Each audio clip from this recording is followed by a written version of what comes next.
Aren't you a little short for a stormtrooper?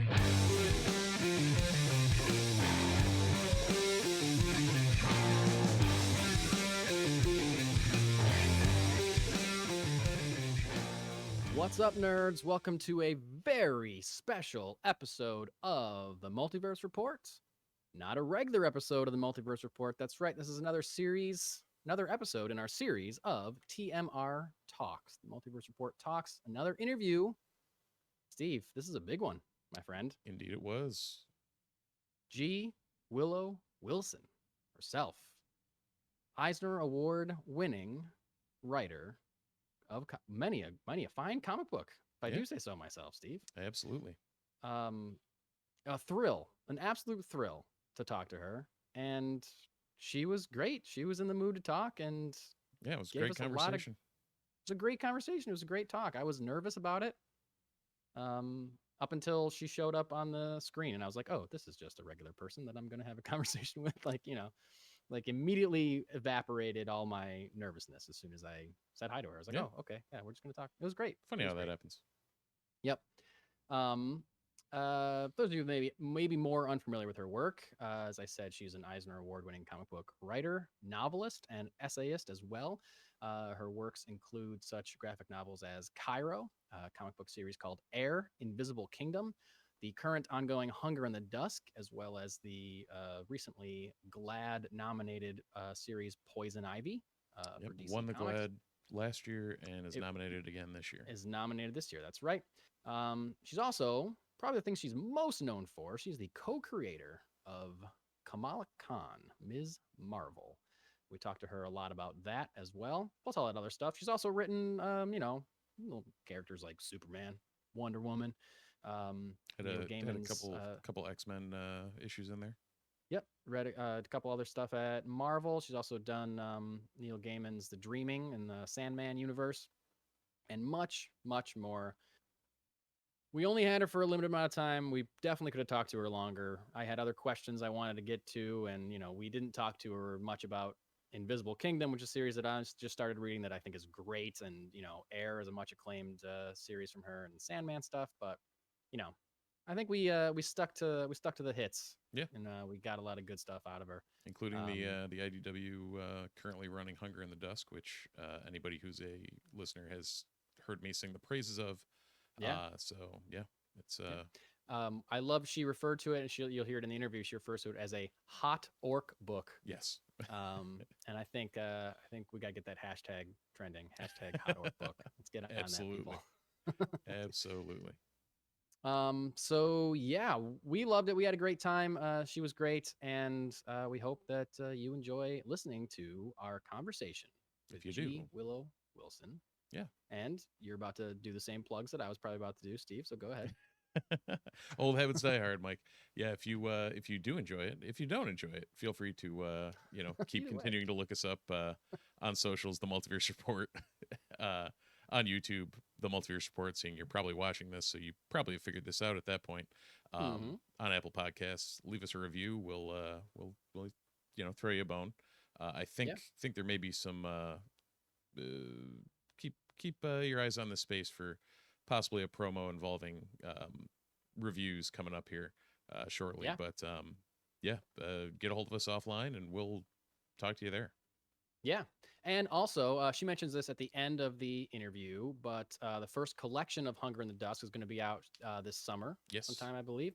First 2 volumes of Poison Ivy are out, and the third one is on its way. And a lot of the other work that I mentioned and that we will talk about is already available in collected editions or trade paperback. So check all those things out. If you hear us talking about something that sounds good, go grab it, because she's a great writer. And if her name is on it, it's going to be good. Yeah, and I don't know if she mentioned it, but you can usually find, if you're looking for her on the socials, it's usually this is GWW. Yep. Yeah. So. She has a unique name, so she's easily Googleable on most of the socials. And I know that she's on Blue Sky. She's on Threads.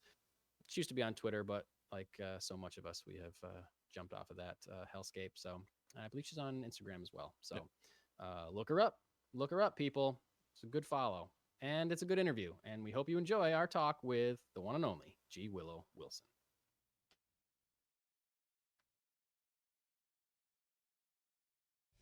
you, Willow Wilson. Welcome to the Multiverse Report. Thanks for having me. We are huge fans of yours. We talk about your work all the time on this podcast, and we're just really excited to have you here to dig in. Yeah, I'm excited. Oh, Great to be here. First of all, for those we talked about this just briefly off mic, but for those that may be wondering, you do go by Willow. Yes. Yeah, Yes. like the tree. Yeah. As we were talking about, I tell people the G is silent. It stands for Gwendolyn, which was a very long thing to call a small child, and so I only ever heard it when I was in trouble or at the doctor's office. So Yeah. it just hangs out there being an initial. Yeah, it's like a lot of kids know they hear their middle name, then they gotta be. You know that it's bad. Yeah. Yeah, you exactly. gotta Same come idea. Yep. Exactly. Yeah. So born in New Jersey, is that correct? That's What part- right. Monmouth what part County. what county? Monmouth County, which Monmouth is famous for Asbury Park. Oh, sure. Where we never went, funnily enough. Back then it was considered, kind of a not so safe place to go and Sure, yeah. a little bit sketchy. So it was like this mythological place that was Sure. super close and that nobody ever went No one to. was allowed But to that go. is usually what people think of when they hear Monmouth County, if they know New Jersey. Sure. Yeah. Probably got a bad rap for being in all those Bruce Springsteen songs about. That's right. Yeah. In Seattle now, is that correct, or somewhere on Yep, the that's Pacific right. Northwest? Yep. Is that just a getting as far away from my hometown as I possibly can kind of thing, or? No, not at all. No, it was kind of a process of elimination. My husband and I moved out here after we came to the US from Egypt, and he didn't want to be anywhere where it snowed all winter long or was icy all the time. So that ruled out a huge chunk of the Midwest and the Northeast. California was super expensive. Yeah. And at the time, this is now like what, 15 years ago. At the time, Seattle was significantly more affordable than a lot of other big cities on the West Coast. That is no longer the case, but it was when we moved out here. So it started as kind of a practical consideration, but I've steadily fallen in love over the years. Now I've kind of put down tap roots and Sure. not sure I'm going anywhere. There you go. Yeah, sure. I've never been, but I've heard wonderful things about it. I've never been either, but as a fellow diehard Sounders fan, I do plan on making it out that way at some point. So. Oh, you have to. Yep. Yes, you have to. Well, you're going to have a lot of opportunities because we are one of the host cities for the 2026 World Cup. So, it's there's going to be a lot of soccer in this town. Oh yeah, I've got a cousin south of the city and in-laws north of the city, so I'm going to find some way out there for either That's a great. Sounders match or something for the cup. Yeah, we'll have to make a pilgrimage. There you for go. Sure. So growing up in New Jersey, were you into comics as a kid? Were you drawn to superheroes, or if not, what brought you into that kind of world? Yeah, I was. I was a big comics nerd as a kid. Like a lot of 90s kids, I was super into the original animated X-Men series that was on Fox every Saturday morning. Yep. I lived not far from a hobby shop that sold kind of two of my favorite things. One was comics, the other was model horses. So, it was just kind of in the atmosphere for me very early on. It wasn't until I got a bit older that I started looking at comics from a craft perspective and thinking, gosh, how do these things get made? Like what is the breakdown of work and storytelling and who does what? As a kid, it was sort of like they came into being spontaneously on spinner racks, just to sort of eat through your allowance money. Right. But no, yeah, I've always been a comics geek. In fact, one of my earliest pop culture memories, people will talk about like what episode of The Simpsons they first saw, or this or that and the other, or where they were for the final episode of Blossom or what have you. I'm dating myself here, but one of the first pop culture events I can remember from my childhood was the death of Superman. So that's kind of where my head was at. Yeah, same for me. I remember I've always had a relationship with comics where I go in and out, where like I dive in for a long time and then I kind of pull back. And I'm Death of Superman was one of those for me where I read them when I was a little kid, and I was like a little bit older. I was probably like, well, that was in like 92, so I was like probably 10 Hmm. when that happened. And I was like, oh, this is like, that was the first time I knew about an event comic. Like, this is Right. like a Yeah. big story that I have to follow all of these things. And, it was explosive. So yeah, I definitely understand that as well. But I feel like a lot of people, I feel like it's definitely a different step in reading a comic and just enjoying the adventure, and like what you said, thinking about it from a craft standpoint. I don't think, for me, I probably wasn't until I was in college before I started being like, oh wait, I recognize that writer's name from that other book that I read, or that this Mhm. colorist is the same colorist over here or whatever like that. But so you said you started thinking about that pretty early on. Yeah, I mean, it was probably about the same age, like Mm, later on in high school, and sort of earlier on in college. This was sort of the heyday of creator forums. sure. Like this is before social media Yep. as we know it, but it was back when, Brian Bendis had a huge forum and Warren Ellis and all of these people. So I think for the first time, behind the scenes looks at how the sausage gets made in comics Right. were readily available, kind of to whoever cared to look, which was good because also around that same time there were no classes you could take. Now you can actually go to school for this stuff and take a class on scripting comics or drawing sequential art or, Yeah. or what have you. But back then, at least in the United States, there was really nothing. Um, so, I started maybe in my late teens trying to kind of self-teach how you break down, a comic book and how you create one. I did a lot of reverse engineering of things. Mhm. Um, I would take old floppies and trade paperbacks that I'd read a million times. I'm not precious about my books. I do not keep them in pristine condition. They're all dog-eared. Good. But on some of the older ones, I would actually number the panels per page to Oh say, wow. like, okay, how many panels does this action take to communicate? What is the transition between pages in this scene? How does this work? So yeah, it became sort of a technical challenge in that I started to get interested in how to tell these stories in this medium, and yeah, just sort of tried to figure out by reverse engineering what all my favorite books had in common. How you could sort of control the pace at which the reader experiences the story via compression or decompression. Yeah. uh, you know, Alan Moore and a lot of other creators of that era were famous for sort of slow-mo scenes in which, you might have 9 panels of like a bullet leaving a gun, and there's, this really deep sort of captions pontificating about the nature of life and death and stuff like that. Right. So, Yeah. um, there was a lot to draw from, and it was a very as you know, I think we're about the same age. It was a very experimental time where a lot of people were doing some creative, interesting things, breaking the fourth wall and doing different things with formatting that were really, I think, a good education for Yeah. anybody who was interested in the medium to sort of figure out where the limits were and how to get past them.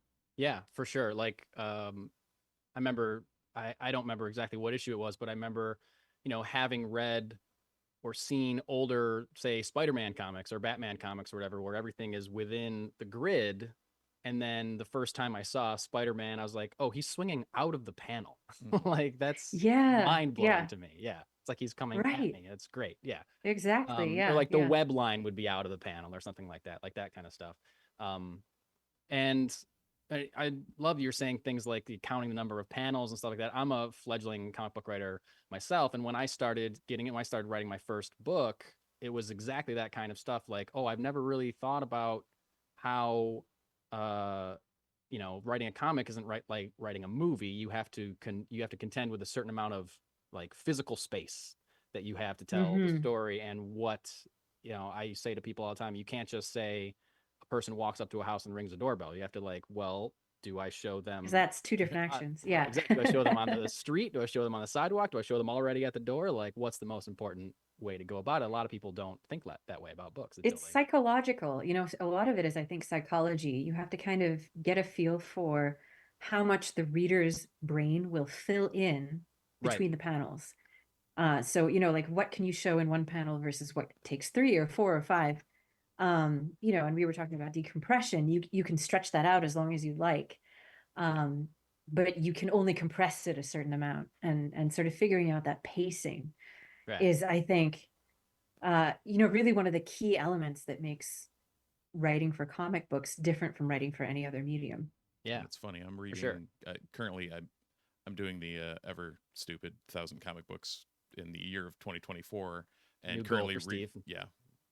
I don't know how or why I decided to do this, but but currently going back through like early Claremont X-Men, and it's like hearing what you're saying about the perfectly laid out grid and everything, and the pacing between the tiles, and him, like, they back then especially laid out everything bit by bit by bit. Like, yeah, I feel like Claremont, compared to most, allowed you to fill in that information on your own, but it was still, compared to like modern books, a very rigid stylistic approach to it.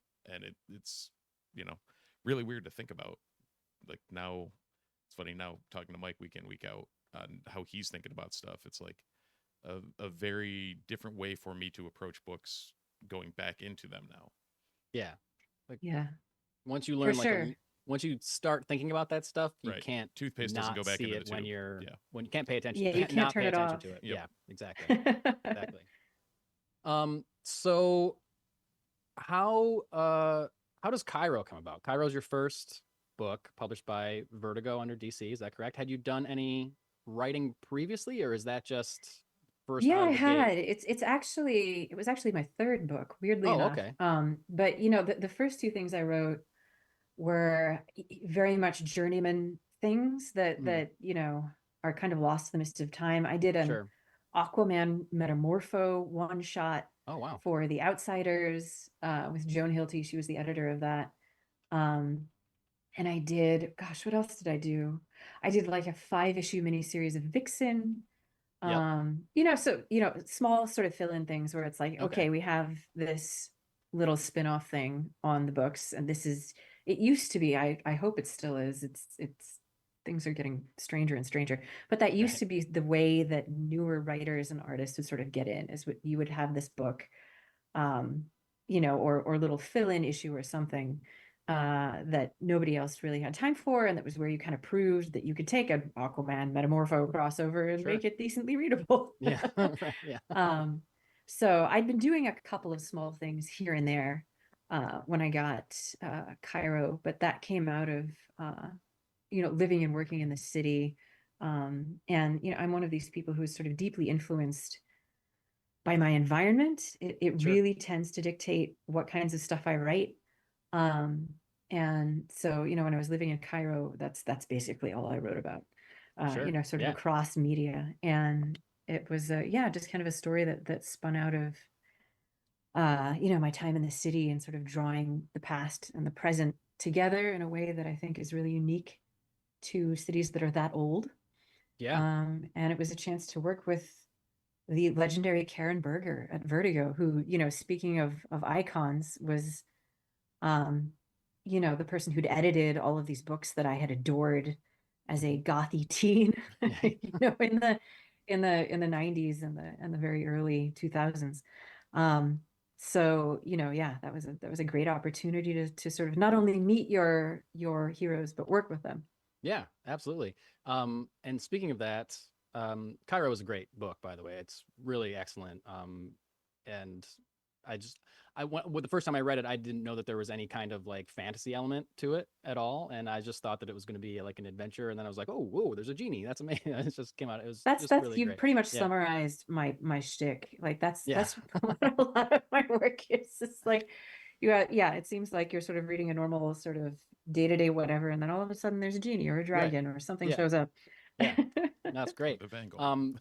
But speaking of meeting your heroes, I noticed this time when I read it to prep for this interview, it's partially dedicated to the great Keith Giffen, who just recently passed away last year. It says that he believed in this book what was your connection with Keith regarding Cairo?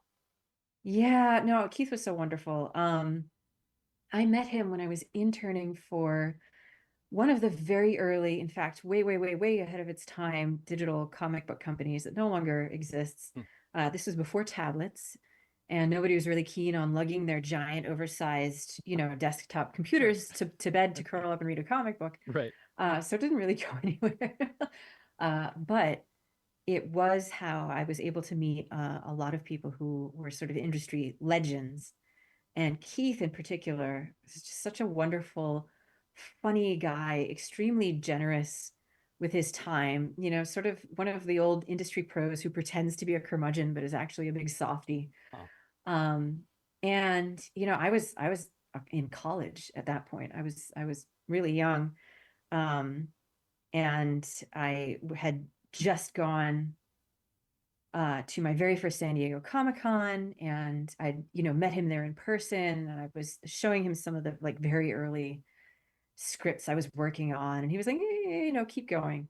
But we stayed in touch after I moved to Cairo, and I started sort of emailing him bits of script, and he was like, you know what, this is pretty good. Can I show this to my editor, who was Joan Hilty at DC? And I was like, yes, please. Oh my God, that's incredible.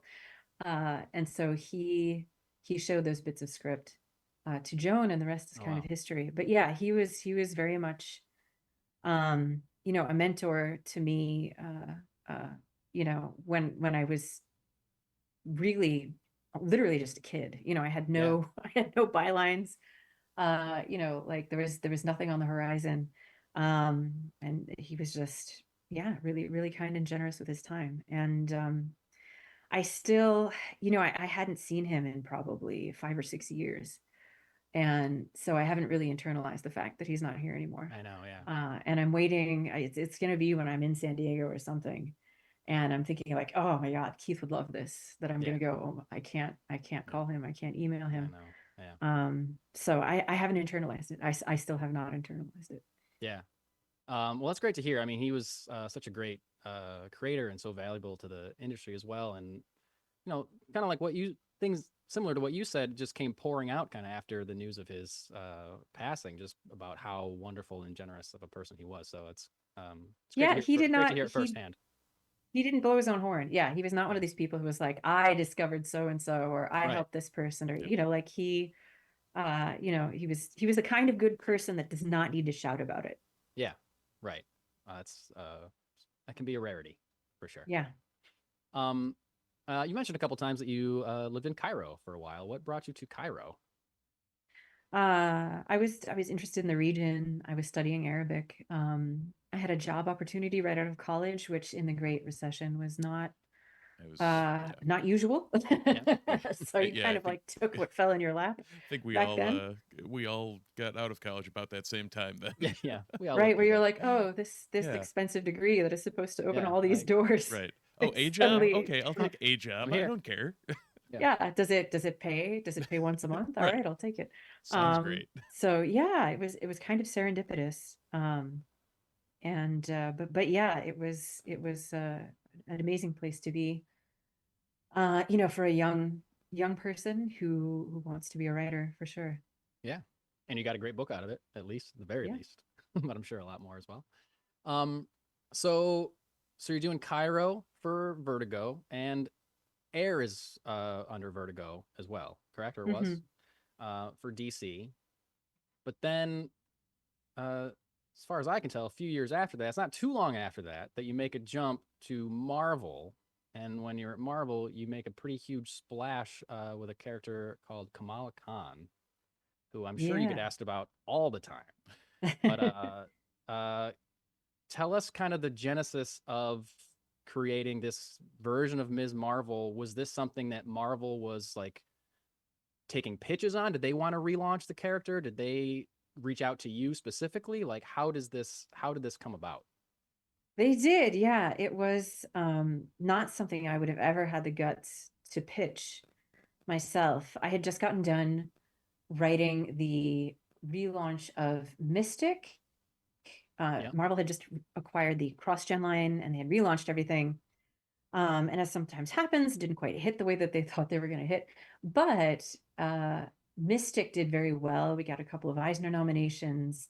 We launched it as a YA book, which at the time was considered very whoa, because this was still at a time when gritty was the vibe. It's everything is gritty superheroes, gritty this, gritty that. Yeah. Everything is dark and dripping, and what if Batman used a gun and all of this stuff. Yeah. We're still coming out of the Still- 90s. still- and, yeah. Holding on a little bit too much for my taste, I gotta say. We're still Well, I think we're still sort of, feeling a little bit. it went away and now it's Yeah. coming back. We're sort of, it was a Right. 20-year, there's sort of 20-year cycles. Yeah. And so to do this, book that was explicitly for younger adults and teens, and that was done in sort of a very animation sort of a way, was very unusual at the time.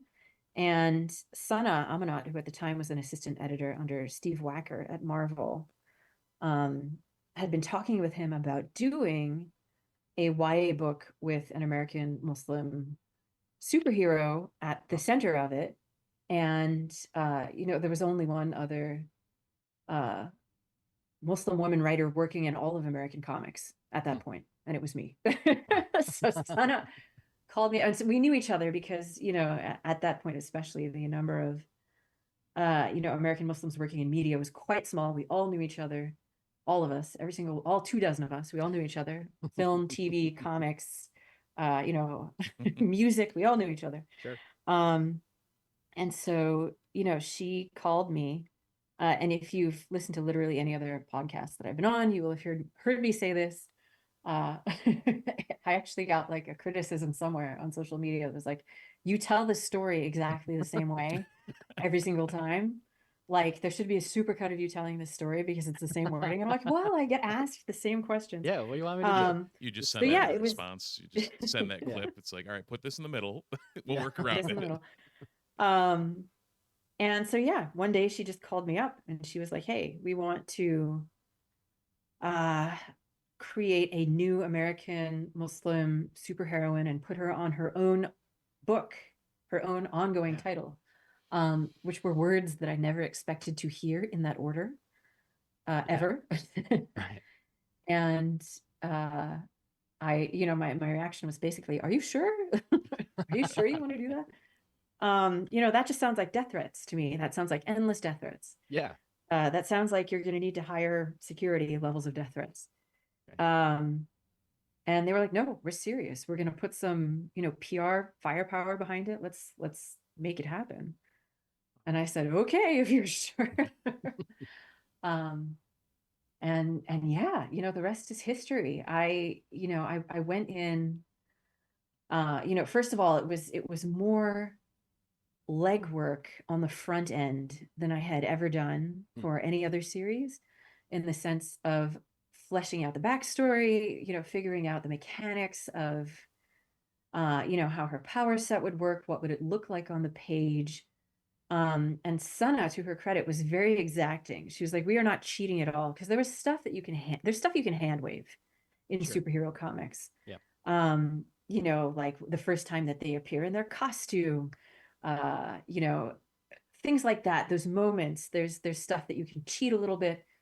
And Sana was like, no, there has to be a reason for her to have every single element of this costume. It has to be something that she could have theoretically made herself. It has to be materials that she would have easy access to. Every bit has to have a story.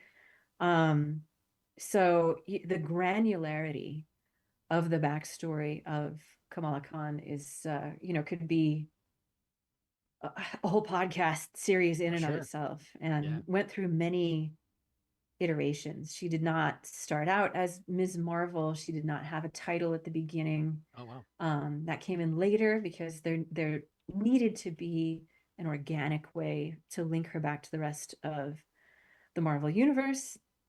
Because one thing you learn very quickly working in superhero comics is that anybody can have a great idea for a new superhero, but if it is not connected to a world that fans are already invested in, it's dead before it gets out the door. Yeah. There's an iceberg of which 10% are the new characters that made it, sitting on top of 90% of the new characters that nobody ever heard from again. Yeah.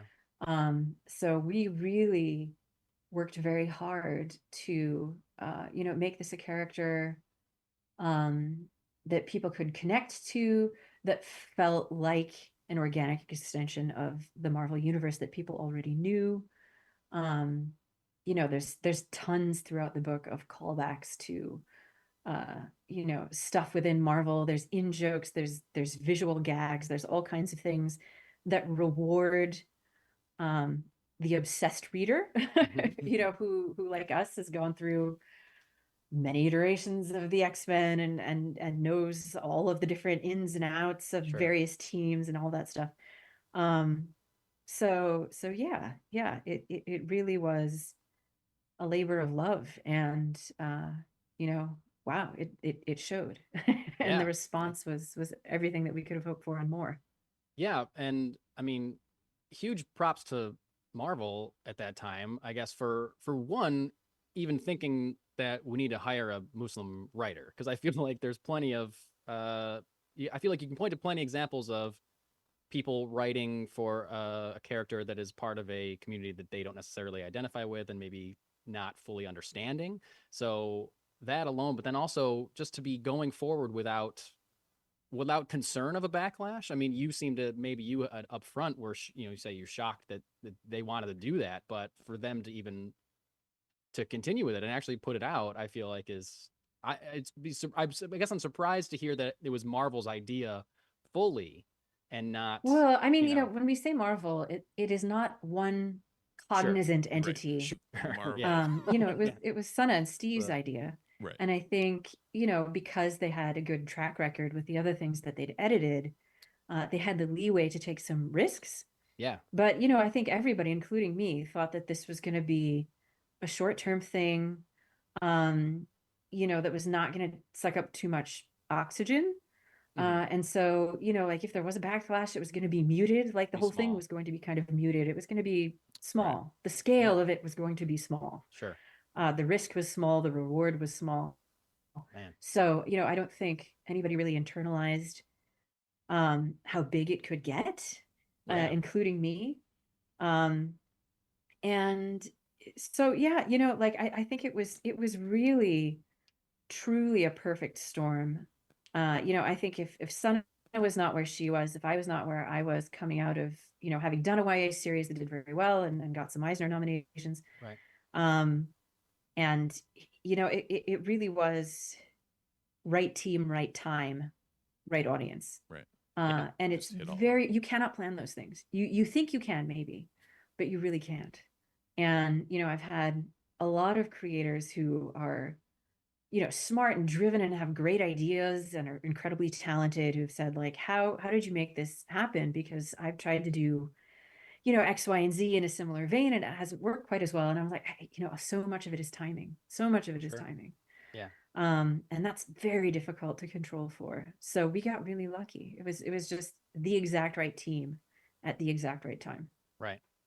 And speaking to the incredible popularity of the character, like you say that it seems like no one at Marvel really thought that it would be that she would be as big as she is, which is huge. What is it? I mean, it's not a very pointed question, but like, what is it like to have contributed an A-lister to like coming from someone who, is watching X-Men cartoons as a little kid and reading the comic books? Now a character that you co-created is, an A-list Avenger. What's that feel like when you reflect on it? Weirdly enough, for me, it kind of caused a bit of a crisis, because where do you go from there? Right. Sure. Yeah. What do you do after that? What do you Right. follow that up with? I was still pretty young when the first issue of Ms. Marvel came out. Like, I started work on that series when I was 29. And then the first issue came out when I was 30. So, all of a sudden you're like, I can't believe it. Like I've created something that will outlive me. Yeah. what do I wild. follow that up with? Yeah. You know, like I've still got to work for all these years. What do I do now? Yeah. So, you know, like it was the best and hardest thing that I'll probably ever do, I imagine. You know, like I don't think a person gets two bites at that apple. Yeah. So, you know, it was when it was going on to be in the middle of that maelstrom was a lot. It was a lot. Yeah. You know, I went from nobody knowing who I was to getting recognized on the street on a semi-regular basis. Especially when I still wore hijab. Sure. Like, you know, like on the subway in New York, you know, like and here in Seattle on a very frequent basis. And um uh it was just a really crazy time. I was going through my phone the other day and like deleting old messages and like freeing up space and all of this stuff and kind of, you know, going through contacts and being like, I don't know who even remember who this is. I'm going to delete this person. Sure. And I found Riz Ahmad's phone number. Oh, wow. Because there was a brief period of time in the early 2010s when I was marginally more famous than he was, because he was still just sort of like the lead singer in you know, like a British hip hop band. He Right, had not broken out and done Star Wars and all of this stuff yet. Yeah. And so there was like a teeny tiny period of time when he would occasionally be in touch and be like, hey, can you promote our new album on Oh, Twitter? wow. And I was like, wow, this has been a really wild like 10 to 15 years. Oh my Oh, God. gosh. So yeah, it was crazy. And there were a lot of death threats and there was Oh, okay. Yeah, sure. massively rough sides to Sure. all this. You know, like your family doesn't sign up to be the family of a famous person. Right. Much less an infamous person. Yeah. So, you know, like there were dark aspects of this that I think nothing can really prepare you for. Sure. But oh my God, it was like being on a roller coaster every single day. Yeah. Yep. Speaking of Ms. Marvel and famous people, have you gotten to meet Iman Vellani, who plays her in the You know, not in MCU? person. I chatted with her a couple times while they were all filming in Thailand while they were filming the show. And she is just wonderful. Like, you know, she's who you see on screen. She She seems started wonderful. out, Yeah. oh yeah, oh my gosh. Yeah, um the fact that she was a fan of Ms. Marvel first and foremost, that she was reading the books, and now gets to go back to her local comic shop and sign the copies of the book that she wrote of the character that she played on screen. I mean, like you can't, yeah. If you wrote that in a book, people would be like, nah, it's too perfect. Yeah, exactly. Yeah, You got it's to too perfect. change it, mess it up a little bit. It's too perfect. But no, she's just really wonderful. She's really wonderful. And an extremely careful, attentive fan. Like I feel like she's one of us first and foremost. She's a fan of this stuff. You know, like she's read the books. She's familiar with all of the different timelines and when things get rebooted and what this is and what this relationship to this is. So yeah, I mean, like it's she asks all the right questions, you know, like she's thinking about all the right things. And yeah, I mean, like I just hope this is a slingshot for a long and storied career for her, you know, as an actor, as a writer, and whatever else that she goes on to do, because she's wonderful. Yeah, she does seem that way. That's good to hear. That's great to hear. I was gonna say I was confused when you see the actor writing the book, it's like, yeah, okay, are they just doing this for whatever reason? And then like it was a very solid series too. Yeah, absolutely. Like the Yeah, it was like Inception. I was like, Very she much. wrote I don't know what's going on. You're but it writing works. yourself, Right. playing yourself, Yeah. doing totally crazy. That's gotta be tough. That's gotta be tough. Switching gears a little bit, I know that Steve is very excited to hear you talk about a book you currently have ongoing at IDW called The Hunger and the Dusk. Yes. Which I've only read a little bit of, and I think it's incredible. Steve is up to date, I believe. Tell us about Hunger in the Dusk. Like, how did this come to be? Because this is it's like a high fantasy series, Yeah. orcs Right. and humans and that It's your- kind of stuff. It's your standard orcs and humans trope, but it's not. But it's But not. it's not. Yeah. exactly. That's pretty much it. That's how we've been pitching it. Yeah, I'm a longtime player of massive multiplayer online role-playing games. You know, your World of Warcrafts, your Elder Scrolls, all that Mhm. good stuff. Yeah. You know, this comes through in Ms. Marvel. Ms. Marvel also plays MMOs. It's the backdrop of you know, one of the story arcs in the series. And so, you know, I spend a lot of sort of passive time thinking about high fantasy stuff. You know, sometimes it's crunching numbers to figure out, you know, like hit caps and all of this stuff, or, you know, min-maxing your character for a certain role that in, you know, whatever game you happen to be playing. But, you know, the lore as well is something I think about.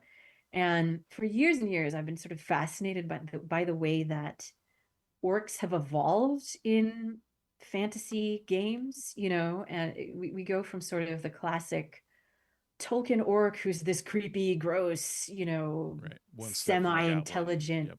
Yeah. war creature whose only purpose really is to come on and be a bad guy, and you know, to get from that to you know, World of Warcraft with Thrall, who's this kind of romantic hero who has this tragic past and is separated from his people, and you know, like he's big and he's buff and he's got all these powers, and is pretty incredible. And I'm like, huh, what, you know, what has gone on in high fantasy to cause this evolution to occur? And you know, during lockdown, I had a lot of leisure to kind of think about this stuff.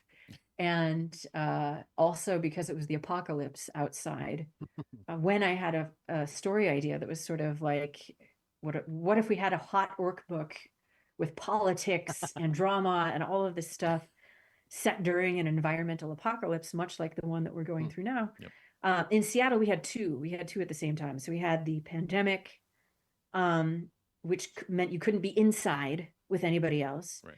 And we also had the beginning of what are now yearly horrific forest fire seasons, where the air is so bad you also cannot go outside. And there's a time in there where I was like, oh my God, this really is the end of the world. This is what it feels like. There's a plague, there's a fire, everything is dying. This is terrible. And Hunger in the Dusk really came out of that. It's a, you know, it's a high fantasy story with hot orcs in it, sort of getting into that you know, modern relationship between humans and orcs in fantasy that is very different from maybe the older Tolkien version that we kind of grew up with, set against an ecological apocalypse. And, you know, ordinarily, this is not something I would pitch. You know, I don't do a whole lot of high fantasy. In fact, I've never done high fantasy before. Yeah. But you know, it's also because of the pandemic. I was like, life is too short. Yeah. Life is too short not to pitch the hot orc book. Somebody will take it. So you know, so I pitched it to Mark at IDW, who I've known for a long time. And he was like, yeah, sure, let's do a hot orc book. Why not? There you go. Yeah. And yeah, Chris Wildgoose came on, and he is incredible. He is the most detailed sort of what story builder that I think I've ever met. So, you know, if you're reading The Hunger in the Dusk and you're seeing these beautiful elaborate costumes, you are only seeing layer one. He knows, because he has sent me all of these character sheets, what each of those characters is wearing underneath. So if there's armor on the outside, he's designed, okay, this is the robe that they're wearing underneath. Oh, wow. These are kind of the undergarments that go beneath that. This is what this little symbol means. You know, like I put this inscription on this thing, and this is what this means. A couple of months ago, he was like, oh, by the way, I invented the orc alphabet. You know, here it is. Here's everybody's names in Orcish. As one does. Why not? Yeah. Yeah, it just As you randomly, do. just one day, yeah, out of the blue. It was not in the script. It was not anything. Wow. So yeah, no, oh my gosh, it's been so much fun. Um, I love working in shared universes, which makes up the bulk of what I do, but I have to say it is super fun to be one of two people who is in charge of the whole thing. Yep. Right. So it's just Yep. me and Chris deciding what everything means. We draw the maps, we Oh, it's great. design the characters. That's amazing. So yeah, if you are into high fantasy, if you are a World of Warcraft geek or an Elder Scrolls geek or anything of that nature, this is a book you need to Oh. be reading. And the first volume comes out this summer. So if you haven't been reading the single issues, you can read volume 1, which is collecting issues 1 through 6, and comes out in, I think, June. So yeah, super Nice. exciting. Yeah, Yeah, I really think- can't recommend it enough. Yeah, it's been great, and actually, we've been singing the praises of that enough to, I believe right now it is the number 2 pull at Funky Town.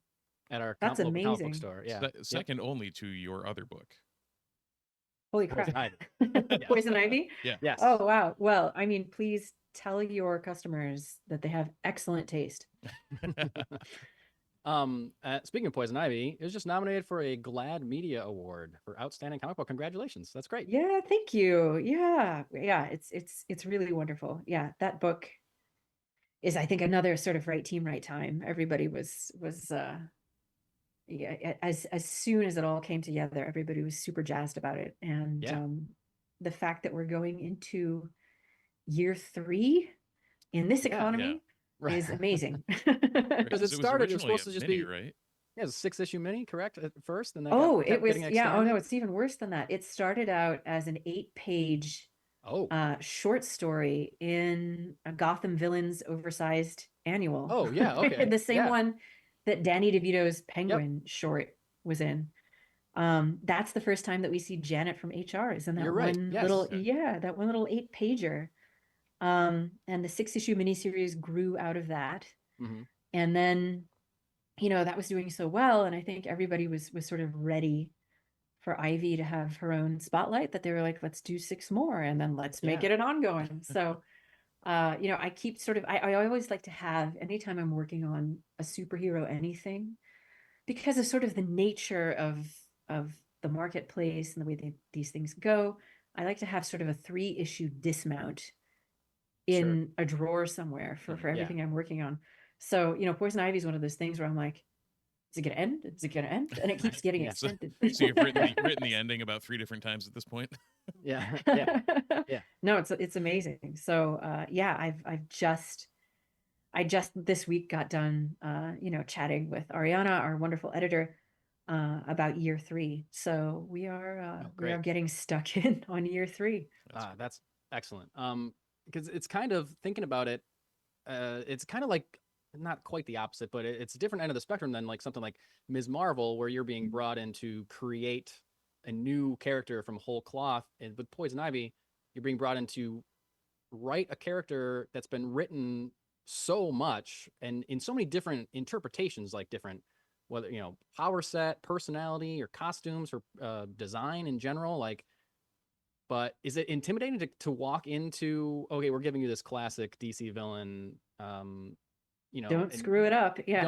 like, and you found a way to kind of really redefine her. I think, like, it's probably my favorite version of Poison Ivy that I've ever read or watched or anything. And that goes for all those things I just mentioned: power set, personality, like costumes, like the overalls with the black tank top is like a classic look for Ivy now. I just love it. And like her fungus armor is excellent. Like, is it intimidating to be brought in to a character like that, or do you not think about like the history of the character and you're like, I'm just going to do what? Oh, it's super Feels right. intimidating. It's super Yeah. intimidating. Ivy is, my gosh, she's more than 50 years old, more than 60 years old at this point. And, is beloved by so many. And as you say, she's had so many different incarnations over the years because she's a villain. I think a lot of times she's kind of a character of convenience. Right. So she's whatever the story needs her to be. Yeah. You know, like if Batman needs her right now to be a seductress who's, you know, kind of cheesecake and her whole thing is like pheromones and all of this, then Mhm. that's what she is. Other times she needs to be this kind of hardcore eco-terrorist.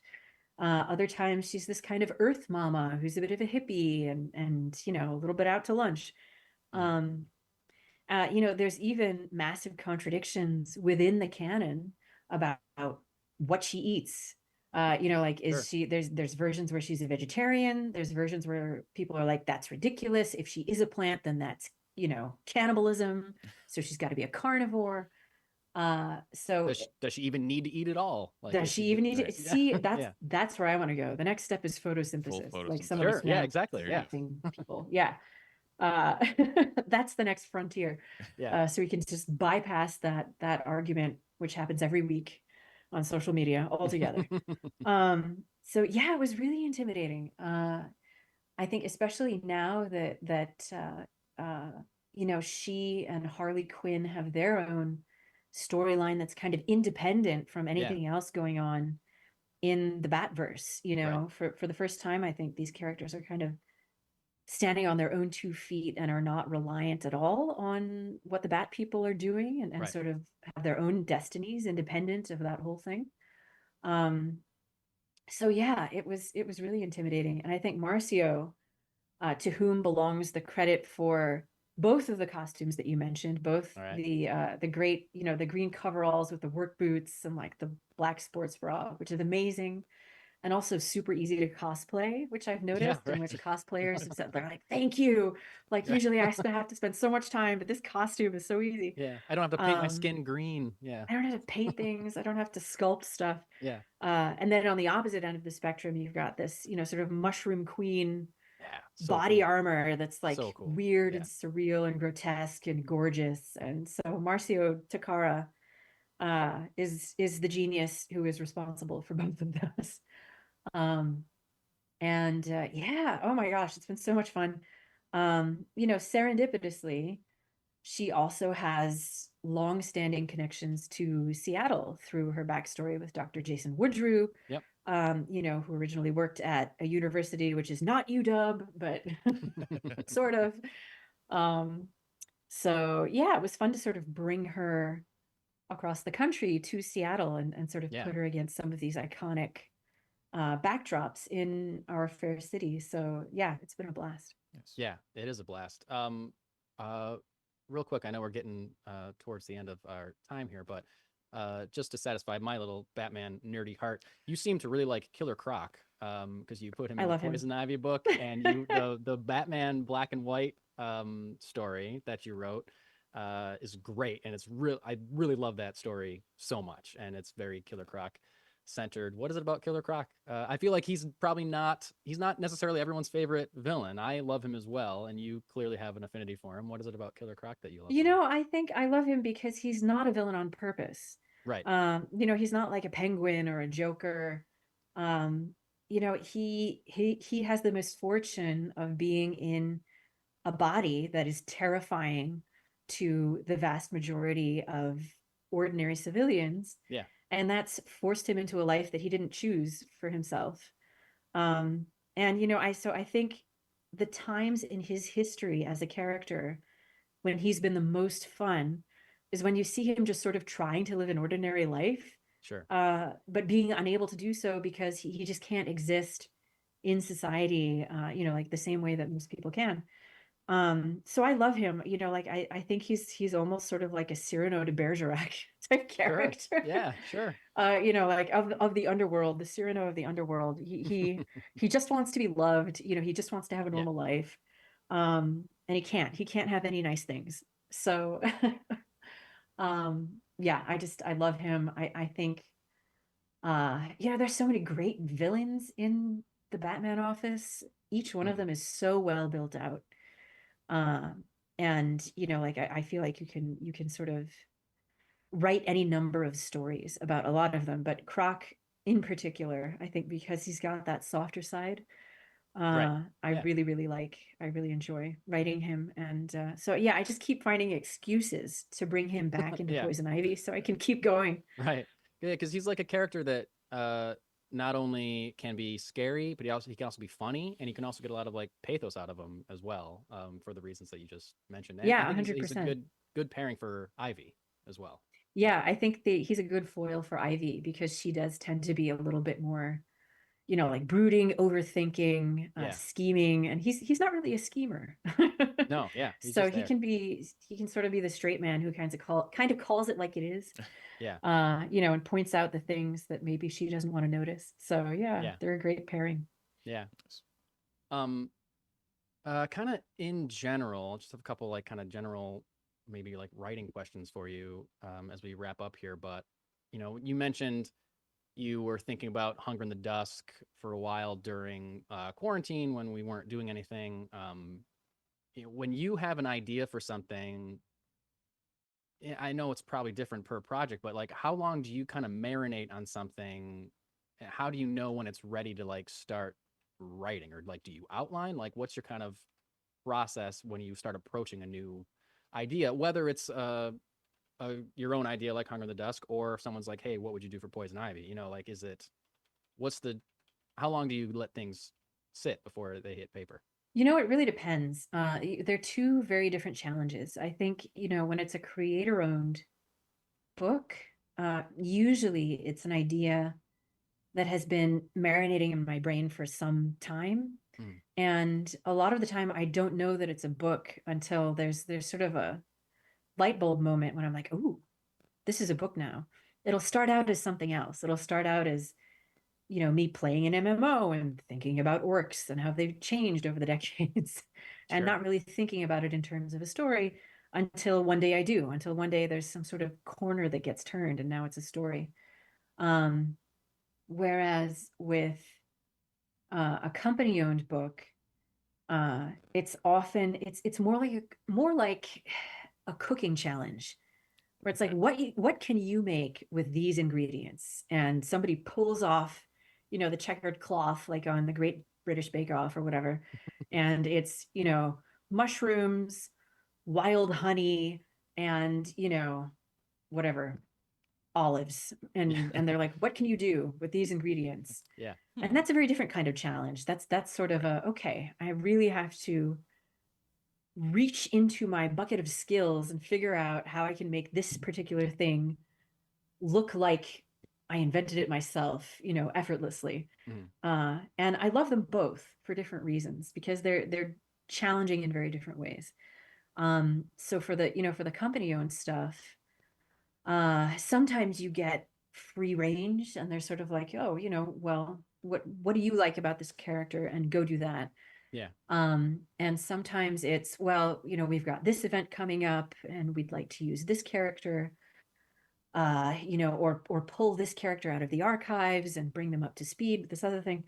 And you sort of have to put it all together in a way that makes sense and is satisfying to the readers.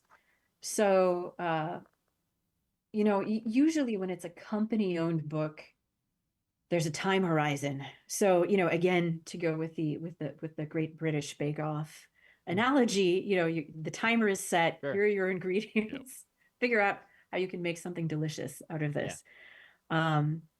And so, with that, usually I'll, I'll have at most a couple of weeks, well, maybe not a couple, but maybe at most a month and a half to sort of decide how this is going to look, what characters are going to come in, what the time horizon is, how we're going to make it work with this event that's coming or this tie-in that's happening. And, it's nonstop, like from the moment I get the assignment, I'm thinking about it while I'm making dinner, and I'm thinking about it while I'm walking around or at the gym or what have you.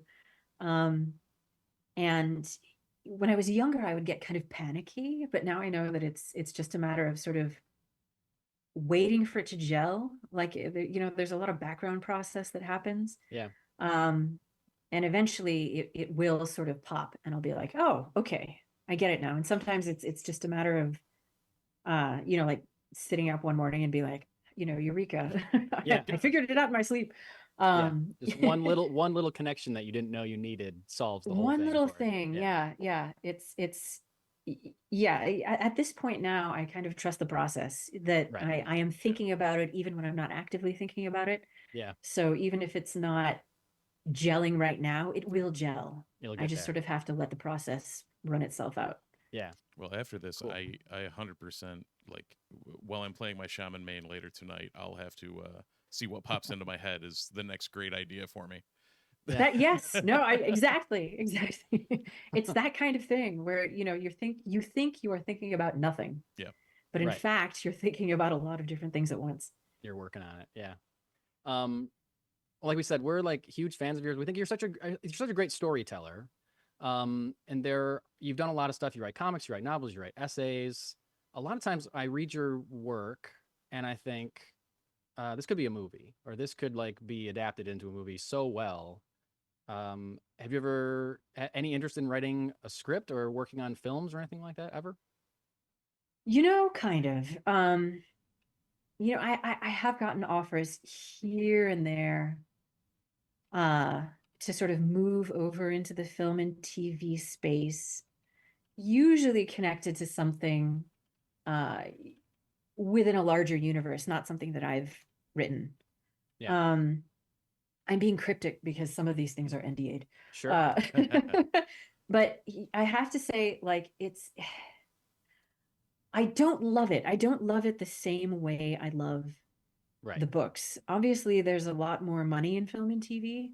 And that's been a natural progression for a lot of comic book writers because the way that you plot out a comic book is far more similar to the way that you plot out an episode of television than it Sure. is to writing a novel, for example. Because everything has to be visible. Whereas in a novel, you can ramble. Right. A lot of Yeah. it can be, just sort of the use of language. Whereas in film and TV, it all has to be visualized.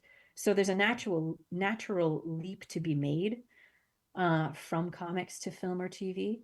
Um, but with books, you get to stay in the metal, True. very close to the machine itself, uh, overseeing all of the moving parts, making sure everything fits together. Um, in film and TV, you're pretty far removed from the final Yeah. product. That's true. That's true. And what you wrote, you may have made specific choices about structure and tone and stuff like that. But ultimately, you're just sort of writing a blueprint that's going to be interpreted by other people and possibly in a very different way. And it could be better. It could be many times better than Sure. any silly thing that you thought up. So what they come up with may be an improvement. But, with a book, you're 0 degrees from the artist, you're 0 degrees from the reader. Right. Like you're all sort of in it together. And that is really what I love. You can see in a much more compressed period of time the impact of what you've written. You can make adjustments on the fly if you're writing an ongoing Right. book based on how this lands or how this lands. You can set things up. You can sort of leave little tools for yourself, months prior that you don't know if you're going to use. And then you pick them up 6 months later and you look like a genius because people thought Right. you planned it all along. But really, you're just good about sort of giving yourself enough to work with that you Right. can invent things when you need to.